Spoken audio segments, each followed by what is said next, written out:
Dakota today. Well, our ability to earn money and manage it impacts nearly every area of our lives. This October, we are focusing on how you can become smarter with your money by challenging all North Dakota residents to take the Smart with My Money Money Personality Challenge. You can learn how your personality affects your approach to money and how you can use those characteristics to improve your overall financial wellness. Joining us today is Rachel Grossman from the Bank of North Dakota to share more about this. Good morning. Good morning. Yes, well, we're happy to have you back in studio. Thank you. Yeah, we definitely appreciate your time. So tell me, why is it important to start teaching children about money? Yeah, it's really never too early to start talking about finances. The earlier you can kind of start to weave some of those life financial lessons into a child, kind of the better they're going to be set up for a strong, successful financial future. Okay, I love that. So what are some simple everyday ways that parents can start doing that? Yeah, absolutely. I think the easiest way is just really having those conversations and integrating your children into what you're already doing. So. Yeah. It can be as simple as, taking your preschooler with you to the grocery store and talking about why two items on the shelf, that are similar maybe cost different amounts. Talk about brands, talk about, why there might be difference in pricing.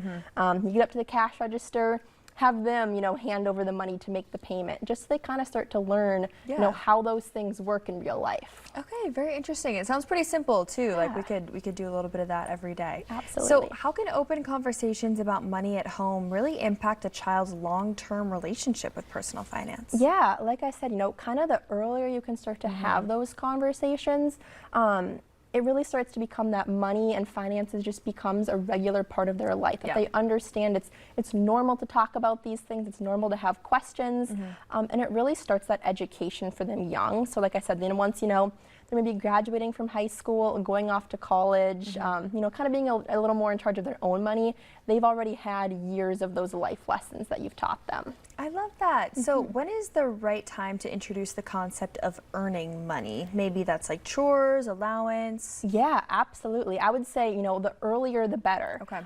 It can be, like I said, with your preschool, you mentioned allowance, maybe you have them do some really simple chores around the house and then they earn an allowance for doing those chores or, earn a paycheck, if you will, for doing those chores. So they start to understand that money comes from putting in that work and that effort. Okay, and we're talking a little bit about this month, the different personalities when it comes to money, and children's definitely have different personalities as well. Some are natural savers and others are quick spenders. So how can parents really tailor these financial lessons to their child's behavior? Yeah, absolutely. Like you said, everyone's got a different money personality. So it really is important to kind of meet them where they're at with these lessons you're trying to teach them. So you mentioned that child that's maybe a natural spender.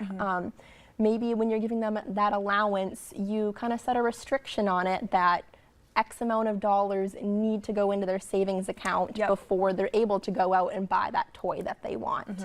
So sometimes just kind of setting those restrictions to help those learn the lessons is important. Okay, interesting. So what role do incentives like matching savings or adding interest really play into helping kids learning about saving and then also investing? Yeah, like I said, it's it's good to kind of teach those lessons through what's already going on in their life. So I've heard of parents to kind of teach them the importance of saving and investing is, they're doing those chores, they're earning that allowance. And then the parents actually do like a matching fund for them. Nice. So for every $5 that they put in their savings account, the parent will match that type of thing, just to really teach the importance of setting that money aside and saving. Okay, I love that. And what should parents do when children make mistakes with money, like maybe spending everything all at once? Yeah, really important to not be judgmental. Yep. They got to remember, these are kids, they're just learning these life money lessons for the first time. So allowing them to make those mistakes, and then after the fact, maybe having a conversation and explaining